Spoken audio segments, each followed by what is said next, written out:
বিসমিল্লাহির রহমানির রহিম। আমি তোমাদের জন্য নিয়ে আসছি একটা সাজেশন। তোমরা যদি এই বাংলা সাজেশনটা ফলো করো, আশা করি তোমার এক্সামে যে 7টা প্রশ্ন লিখতে হবে, তুমি এই 7টা প্রশ্ন লিখতে পারবে ইনশাল্লাহ। ঠিক আছে? প্রথমে তোমার জানতে হবে তোমার পরীক্ষায় যে প্রশ্ন আসবে কোন বিভাগ থেকে কয়টা প্রশ্ন তোমার লিখতে হবে।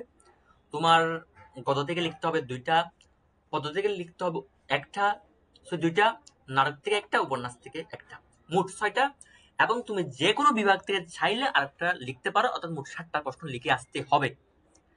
এখন আমাদের গদ্য, এই গদ্য থেকে আমাদের বইয়ে বা শর্ট সিলেবাস অনুযায়ী 7টা অধ্যায় আছে। আমি এখান থেকে তোমাদের জন্য 5টা, যেগুলো অনেক গুরুত্বপূর্ণ, সেগুলো সিলেক্ট করলাম। প্রথমটা হচ্ছে অপরিচিতা, বিলাসী, আমার পথ, মানব কল্যাণ, রেইনকোট। এই 5টা অধ্যায় যদি তুমি পড়ে যাও, আশা করি তুমি তোমার পরীক্ষায় 2টা প্রশ্ন লিখে আসতে পারবে। এবং দেখা যাবে হতে পারে 4টাই যে সৃজনশীল করবে তোমার গদ্য থেকে, 4টাই কমন আসতে পারে। ঠিক আছে? তারপর আমরা আসি পদ্য।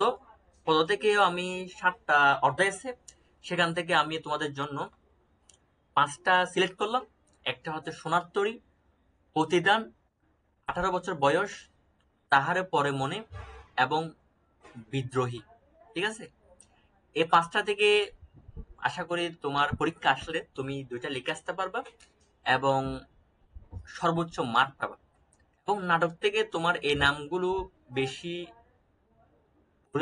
পড়া রাখতে হবে। তোমার এই নামগুলো থেকে বেশি প্রশ্ন আসে, অর্থাৎ সৃজনশীল।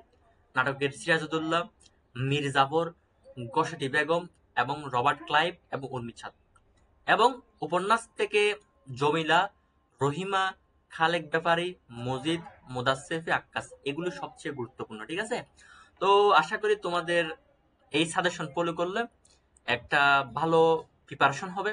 আশা করি তোমরা ভালো প্রিপারেশন নিয়েছো। এবং বর্তমানে করোনা চলতেছে, এই করোনা দিন দিন বাড়ছে।